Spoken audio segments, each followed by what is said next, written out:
मैं दिनेश गौतम हाजिर हूं लेकर अड़ी। और सवाल यह है कि 17 जून 2026 को भोजपुर के बिलौटी में जो हुआ वो पुलिस की तरफ से आत्मरक्षा में उठाया गया जरूरी कदम था या कोल्ड ब्लडेड मर्डर, जैसा अश्विनी चौबे इसे कहते हैं। वहां पुलिस की तरफ से जो कार्रवाई की गई वो उन अपरिहार्य परिस्थितियों में उठाया गया आवश्यक कदम था या जाति देखकर मारी गई गोली। ये विषय बड़ा होता जा रहा है, ये मुद्दा पूरे देश में लोगों के बीच में डिस्कस हो रहा है और इस पर हम आज डिबेट करेंगे। वो लोग जो इस मुद्दे में जरूरी पॉलिटिकल स्टेक होल्डर्स हैं उनके साथ चर्चा होगी और वो जिन्होंने इस महकमे को वर्षों वर्ष तक ऊपर के बड़े पद में रहते हुए संभाला है वो भी हमारे साथ जुड़ेंगे। लेकिन पहले इससे जुड़ी कुछ खबरें आपको बता देता हूं।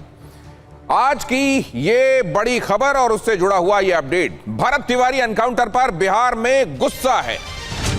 आरा के बिलौटी गांव में आयोजित हुई महापंचायत में प्रशांत किशोर भी हुए शामिल। महापंचायत में भरत तिवारी एनकाउंटर की सीबीआई जांच की मांग की गई है। इंसाफ नहीं मिलने पर आगे और बड़ी मुहिम चलाए जाने का ऐलान किया गया है। यह महापंचायत के समय की तस्वीरें हैं। प्रशांत किशोर भी इसमें शामिल हुए और इसके पहले खेसारी लाल यादव भी यहां पहुंच चुके हैं। यह मामला लगातार बड़ा बनता जा रहा है। सियासत वाला एंगल तो खैर इसमें है ही, लेकिन जाति वाला एंगल भी अब बहुत बड़ा होता जा रहा है। अगड़ा बनाम पिछड़ा भी इस मुद्दे को लेकर होता जा रहा है। तो यह मुद्दा जो है ये आज बहुत प्रासंगिक है उन तमाम बिंदुओं को लेकर जो बहुत पहले से हमारे समाज में उठाए जाते रहे। एक बार फिर से वो बड़े मुखर हो गए हैं। एक तो एनकाउंटर की आवश्यकता, किन परिस्थितियों में एनकाउंटर किया जा सकता है, कब एनकाउंटर किया जा सकता है, क्या एनकाउंटर ज्यादातर फेक होते हैं, क्या राजनीति से प्रेरित होते हैं, क्या उसके पीछे एजेंडा होता है, क्या उसके पीछे जाति भी देखी जाती है। इस तरह के मामलों में अगर पुलिस क्रिमिनल जस्टिस सिस्टम के तहत कभी कुछ आवश्यक समझती है और कदम उठाती है तो क्या उसमें अनावश्यक राजनीति की जाती है, अनावश्यक पॉलिटिकल इंटरवेंशंस होते हैं? ये हम समझने की कोशिश करेंगे। आज हमारे साथ जुड़ने वाले खास मेहमानों के साथ चर्चा भी होगी। लेकिन पहले जरा कुछ एक चीजें मैं आपके सामने रखना चाहता हूं ताकि एक पर्सपेक्टिव मिले जिस पर हम आज बातचीत करेंगे।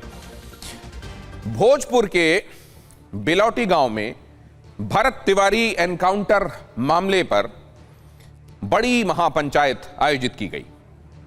महापंचायत में बड़ी संख्या में ग्रामीणों के साथ कई ब्राह्मण और दूसरे जातीय संगठनों के प्रतिनिधि भी शामिल हुए। यहां पर वो तस्वीरें देख रहे हैं और साथ में जरूरी जानकारी हम आपके लिए फ्लैश कर रहे हैं। जन स्वराज पार्टी के संस्थापक प्रशांत किशोर भी यहां महापंचायत में पहुंचे और परिवार के समर्थन में वो भी खड़े हुए दिखाई दिए। महापंचायत से 4 प्रमुख मांगें सामने आई हैं। पहली तो यह कि मामले की निष्पक्ष जांच कराई जानी चाहिए और यह जांच सीबीआई से होनी चाहिए। दूसरी, एनकाउंटर के लिए जिम्मेदार पुलिसकर्मियों की गिरफ्तारी होनी चाहिए। तीसरी, पीड़ित परिवार को उचित कॉम्पनसेशन मुआवजा मिलना चाहिए। और चौथी, परिजनों और समर्थकों पर दर्ज सभी मामलों को वापस लिया जाना चाहिए। महापंचायत से ये बातें सामने उभर कर आई हैं। इस खबर से जुड़ा हुआ एक और पहलू आपके सामने रखता हूं। भरत तिवारी के परिवार का क्या बयान सामने आया है। मां ने कहा है मेरा बेटा गरीबों का मसीहा था।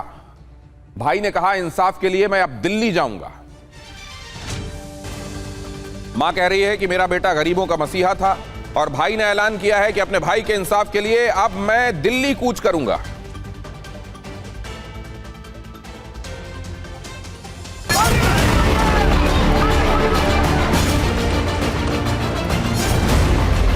बेटा कैसे प्रवृत्ति क्या कर बहुत अच्छा रहा समाज सेवा करती है। गरीब को मसीहा झगड़ा पुलिस को कौन बात करती है?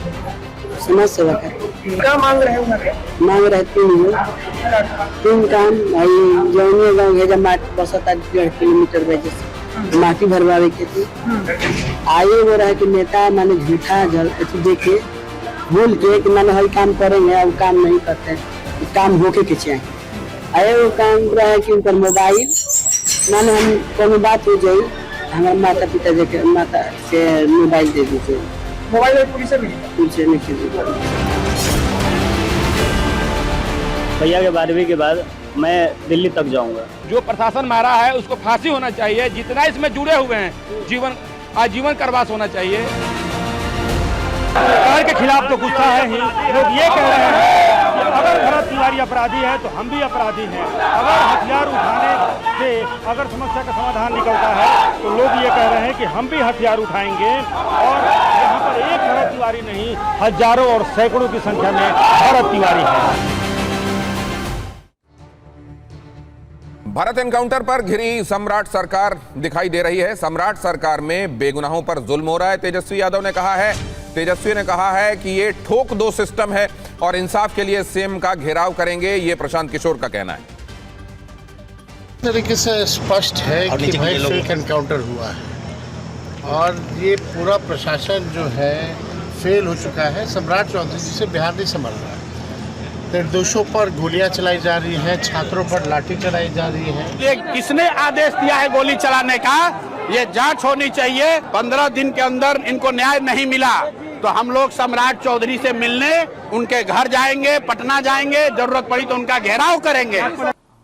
देखिए, मुझे लगता है राज्य सरकार ने खुद पहल की है। दोषियों को चिन्हित करके उनके खिलाफ कार्रवाई करने का जो संकल्प सम्राट जी के नेतृत्व में एनडीए की सरकार का दिख रहा है, मुझे लगता है धैर्य के साथ राज्य सरकार के फैसलों का इंतजार करना चाहिए। तो इसमें देखा आपने किस किस तरीके की आवाजें सामने आ रही हैं। जेडीयू ने कहा है धैर्य के साथ इस मामले में, ये पूरा मामला जांच के बाद कल्मिनेट किधर होता है उसका इंतजार किया जाना चाहिए। लेकिन आप इधर देख रहे हैं, इस मामले में भारतीय जनता पार्टी के कई प्रमुख चेहरे, अश्विनी चौबे उसमें शामिल हैं, मिथिलेश तिवारी उसमें शामिल हैं, मंगल पांडे उसमें शामिल हैं। उन्होंने क्लियर कट ये कहा है कि गलत हुआ है, इसको कोल्ड ब्लडेड मर्डर तक बताया गया।